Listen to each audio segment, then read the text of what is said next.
आज फिर स्वागत है आपका। आज हमारा एक नया क्वेश्चन है हिप्नोथेरेपीज।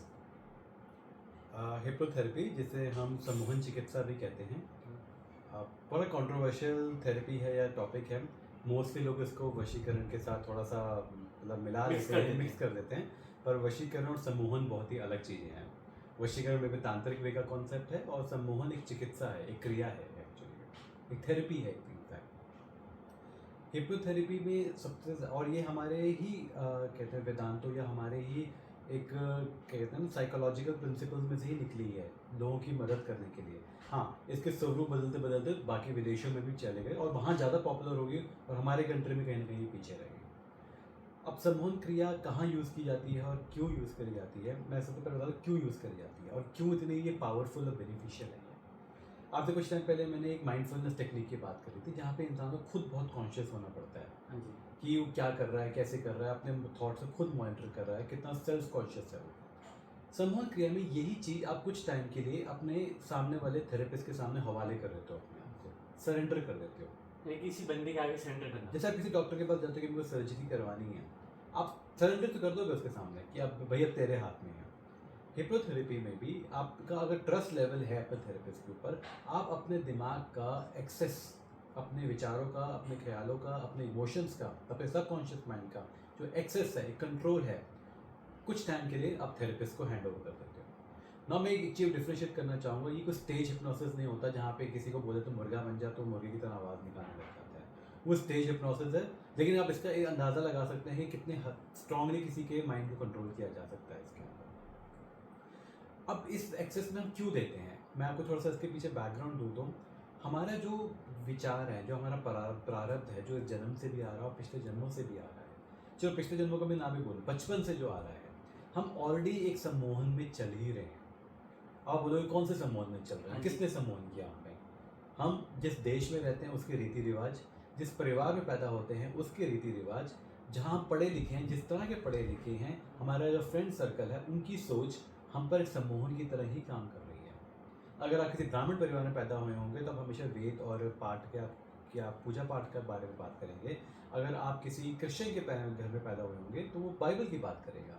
अगर आप किसी आर्मी ऑफिसर की बात करेंगे तो वहाँ पे हमेशा करेज या ब्रेवरी की बात होगी।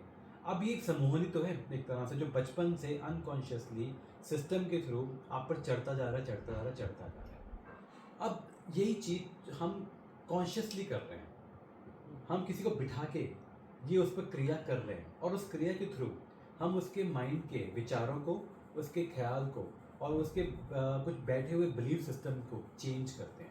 तो सम्मोहन क्रिया ऐसा नहीं है कि आपको समझ नहीं होती, आपको पता नहीं होता कि आप क्या कर रहे हो।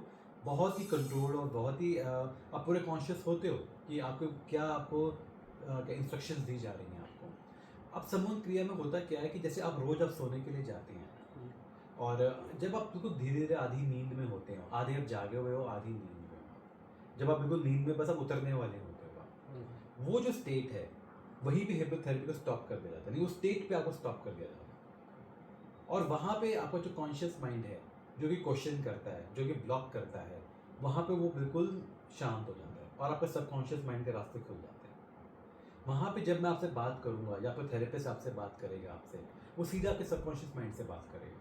क्या अब बताओ भाई, क्या प्रॉब्लम है, क्या हुआ था तेरे साथ, कहाँ से तेरे को दिक्कत आ रही है, क्या तेरे ख्याल हैं। अब ये बहुत सारे इफेक्टिव होते हैं जब हम अपनी लाइफ में कोई नए हैबिट्स भी डेवलप करना चाहते हैं। कोई सिगरेट छोड़ना चाहता है, कोई शराब छोड़ना चाहता है, कोई नई आदत लगवाना चाहता है कि मैं डिसिप्लिन हो जाऊँ, फोकस्ड हो जाऊँ, नई विचारधारा को फॉलो करूँ। वहाँ पे भी नए विचार आपके दिमाग में डाले जाते हैं और जब आप इस क्रिया से बाहर आते हैं, आपको बड़ा ही अपने आप में एक अंतर एक फील होता है। अंतर फील होता होगा उसमें बकायदा। बिल्कुल होता है कि आप जब कितने देर तक के लिए अंतर रहता है? 1 घंटा, 10 घंटे, 20 घंटे, 10 महीने, 2 महीने, 1 महीना, 15 दिन? देखिए, असर काफ़ी देर तक रहता है, डिपेंडिंग जब आपका थेरेपी सेशन आपका हुआ है, जो थेरेपिस्ट है वो कितने डीपली लेवल तक आपके थॉट प्रोसेस को एक्सेस कर पाया है और आपने भी कितना सरेंडर किया है सामने वाले पे। ठीक है, मैं कहूँ हफ्ता भी रह सकता है, महीना भी रह सकता है, साल भी रह सकता है। इसलिए इसमें रेपिटेशन जो सेशंस हैं वो बार बार लिए जाते हैं। आप एक बार एक हफ्ते में एक बार आए, फिर दूसरे हफ्ते में आपको एक बार बुलाया जाएगा, फिर मे बी 1 महीने में आपको एक बार बुलाया जाएगा, ताकि चेक करने के लिए कि वो थॉट पैटर्न जो आपके दिमाग में डाला गया अब वो कितना एक्टिव है, या तो नहीं कि पीछे पड़ गया और कोई नए वाले फिर से आ गए हैं, पुराने वाले विचार फिर से आप पर हावी होने लग गए हैं। जो एक अच्छा गुरु होगा, एक अच्छा आपका थेरेपिस्ट होगा, वो आपको खुद को ही सम्मोहन करना सिखा देगा। वो कैसे? अब मेरी बात मानिए, खुद को सम्मोहन कर देना, उस क्रिया को सीख लेना, जीवन की सबसे बढ़िया चीज़ आप सीखने में से एक कर लोगे। देखिए, हम बहुत कुछ ऐसे विचार हैं, हम ऐसे बहुत सारी चीज़ें करना चाहते हैं, पर हम पीछे रह जाते हैं। हम आप अपने आप को रोक लेते हैं कि हम रोज़ एक्सरसाइज करना चाहते हैं, पर समहाउ मन नहीं करता। वो इतने पीछे के प्रारब्ध है, इतने पीछे के वृत्तियाँ हैं, इतने पीछे के हमारे थॉट पैटर्न्स हैं, एक्सपीरियंसेस हैं कि 4 दिन तो हम जाते हैं, 5वें दिन हम नहीं जाते।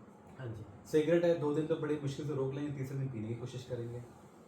ठीक है, अब ऐसे में ज़बरदस्त अगर थॉट इंप्रेशन आप पे डाल दे जाओ, और आप अपना खुद ही डाल दो कि रोज़ मैं 15 मिनट 10 मिनट अपने ऊपर ये क्रिया करूँगा और ये विचार अपने अंदर डालूंगा।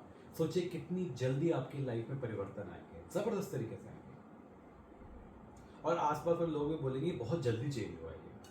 तो हिप्नोथेरेपी, जो कि बहुत टॉक्ड अपॉन नहीं है थेरेपी और साइकोलॉजी और साइकेट्री में इसको, लेकिन बात मानिए, वर्ल्ड के कितने सेलिब्रिटीज़ हैं, एथलीट हैं, सीईओज हैं, पॉलिटिशियंस हैं, इवन रॉयल फैमिली भी हैं जो इस थेरेपी को यूज़ करते हैं, और ये बहुत इफेक्टिव टेक्निक